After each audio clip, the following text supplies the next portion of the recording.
其實喺拍完《春嬌與志明》之後，就一路都諗緊，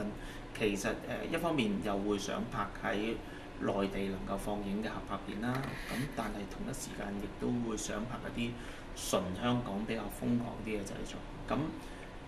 之前一路喺電影圈工作咗咁多年，其實聽咗好多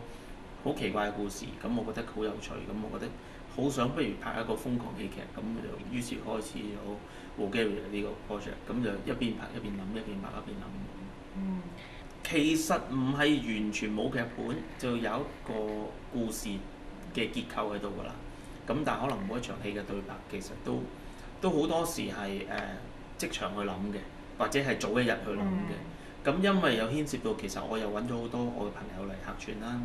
揾咗鄭中基啦，揾咗楊千嬅啦，揾咗薛凱琪啦。咁好多時候喺未傾定一個演員之前呢，可能啲對白未寫嘅，就會喺我哋 confirm 咗一個演員之後呢，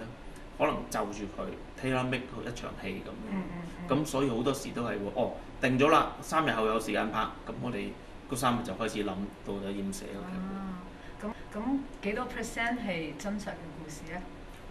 我諗一半一半啦，有一半好多時候即係都係會將真實同埋虛構混合嘅，即係好多時候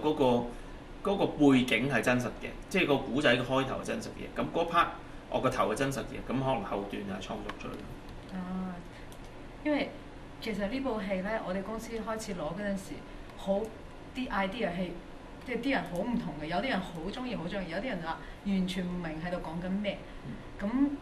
我諗特別係啲講普通話嘅人，佢可能好唔明你想表達啲乜嘢。你可唔可以講下呢部戲你想表達啲乜嘢？其實呢一個古仔係講一個關於一個電影人嘅掙扎啫。咁我又唔會覺得係話唔識聽廣東話嘅觀眾好唔明，因為譬如 Bulgaria 我哋喺紐約亞洲電影節做咗我哋北美首映，其實裡面好多係白人觀眾嘅，其實佢哋都完全佢唔好話唔識廣東話，佢甚至乎所有中文都唔識嘅，咁佢都係睇字幕，但係佢哋笑得好開心。所以我覺得其實唔會係一個唔明白嘅故仔，其實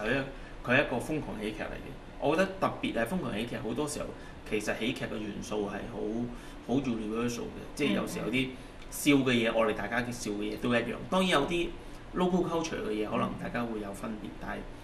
basically 7成到8成嘅喜劇嘅笑點其實係一樣。好多好似 Hollywood Reporter 同埋Variety 喺呢邊嗰啲大嘅 studio 嘅人，全部都會睇呢兩個雜誌嘅。然後佢哋啲人咧就對你好感興趣嘅。你覺得點解啲外國人咁中意你？因為好多中國嘅導演，好大導演嘅，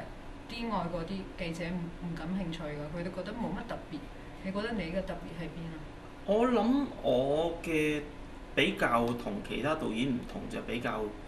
可能比較多元化啲啦。我一方面又拍瘋狂喜劇，一方面又可能會拍一啲浪漫愛情片，又會拍一啲驚慄殺人片。